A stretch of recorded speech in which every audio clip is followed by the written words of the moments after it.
District Kadi wambarara okugambe binobo hariho ehururu ekozirwa aba Vision Group ekitebe cyambara ekwatanisa n'abantu bono kureba ngo mbwirobu obwe kisibo cy'abasiramu barunda n'ebintu ebirumwe myenda ebyo kurya n'ebindi okuhumuriza empunji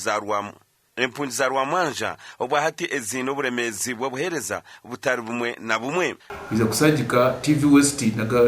na cabinet yona abo kwatwikanjire enfu enaka empunzi ezaragira mu mahanga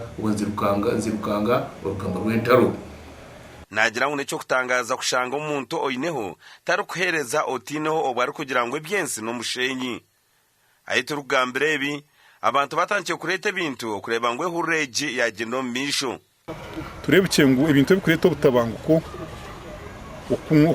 okwekunda munonga ukenda kunyigersereza bagenzi bawe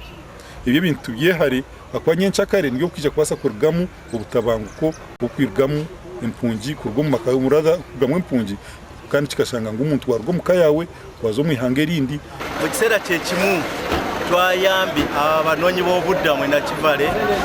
tubawereza yakakade kensimbi basobolo okunabo kubera oburungi mwezi kuno gwekisibo urokwa bali bawagizi bafe abantu bakora kwereza obuyambi bwanyu muri kwereza kwirukangire empunji numbasa kubereta office za TV West kandi hureji neza koma ebiro 30 byo kwezoku ya icyikumansangu turache kuhendera so abantu batwirekangira baturetera emyenda na hati tukiriyo tukora ki tukiriyo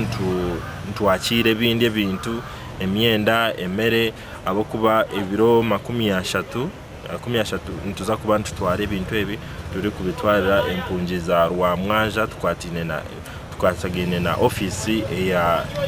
ya Prime Minister ya Refugee Desk